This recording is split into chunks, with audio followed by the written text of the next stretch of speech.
Alrighty guys, so the topic for discussion today is going to be proactive police work. The reason I want to talk about this today is because it's one of the most misunderstood topics when it comes to police work, and it's very frustrating.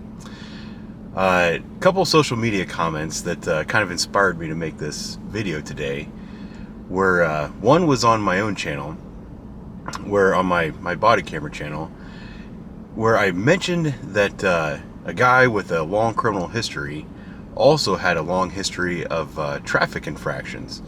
The reason for that is because officers are often stopping him when they see him out in public because they're trying to be proactive. They know that he's an active criminal and they're trying to catch him in the act. The comment on that kind of made me laugh was this guy. He said, proactive police stop, that doesn't sound like probable cause to me, which is hilarious because it just proves that he has no idea what he's talking about. And then another one was on a police department's Facebook page today. They were talking about the explosion in homicides and violent crime across the city, and this guy commented. He said, then stop pulling people over and writing tickets and start patrolling our neighborhoods. The people who make that comments, those types of comments, the only thing that they're doing is demonstrating their pure ignorance of the subject. Because that's what proactive policing is. So, as a police officer, you can't just drive down the road and see somebody stand on the side of the road and say, that's a criminal, I'm going to go nab him up. You also can't just drive around in your car and prevent crime. That's not how it works, because the criminals will just sit there, wait for you to drive by, and they'll say, okay, the coast is clear, let's do our job. So proactive policing, there's a lot of things that you can do in proactive policing, but today I'm going to talk about traffic stops. That's probably the easiest way for a police officer to get a search on somebody and catch them dirty, so to speak. So when you have police officers in these neighborhoods doing a lot of traffic stops, you might even believe that these traffic stops are petty. But here's how it works.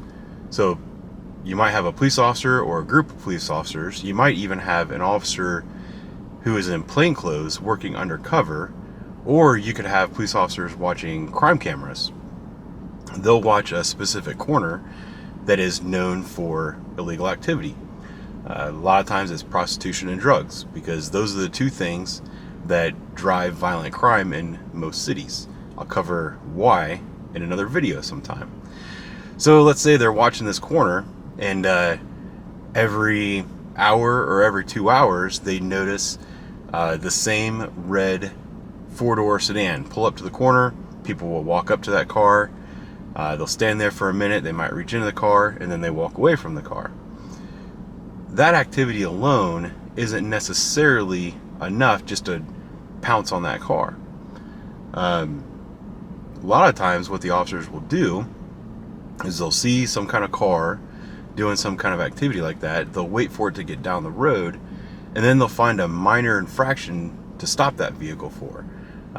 Any infraction that they can get. And usually when people are out rolling dirty, they're following every traffic law that they can imagine because they don't want to get pulled over and get caught with what they've got.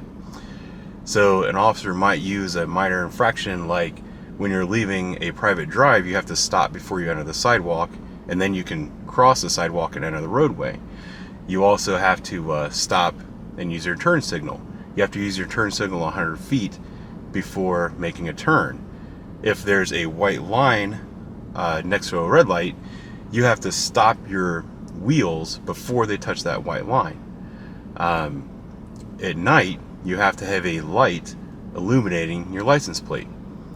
In Ohio, your license plate must be affixed to the rear bumper or the exterior rear of the vehicle.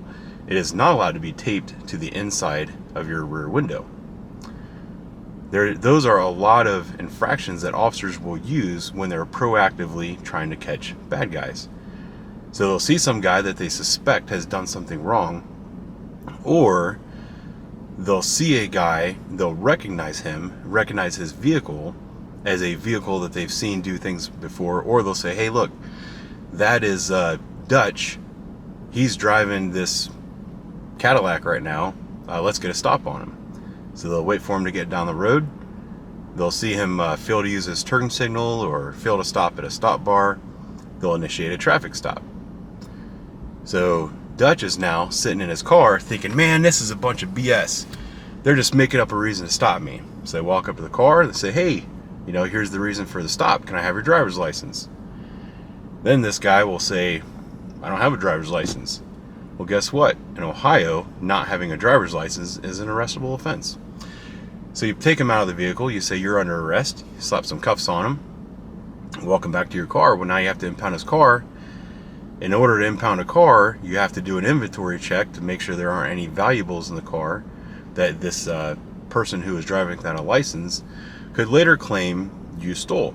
So while you're doing an inventory of that vehicle, you might find a gun, you might find a big bag of drugs, all kinds of different indicators of crime. That's how proactive police work is done. So when people make comments like a bunch of traffic stops, that doesn't sound like probable cause, or why don't you stop doing traffic stops and start patrolling my neighborhood, all they're doing is putting their own ignorance on display. Because the easiest way for police officers to stop criminal activity in these neighborhoods is by doing a lot of traffic stops for very minor offenses. One thing that's dangerous that's happening right now in our society and in this push for criminal justice reform is that a lot of politicians and lawmakers are trying to change the rules for police officers and changing the laws regarding their ability to make those kind of traffic stops.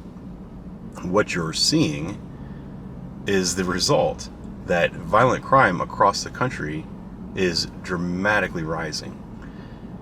And that is not going to stop until officers are allowed and encouraged to be proactive again. So those are my thoughts for today. I'll talk to you soon.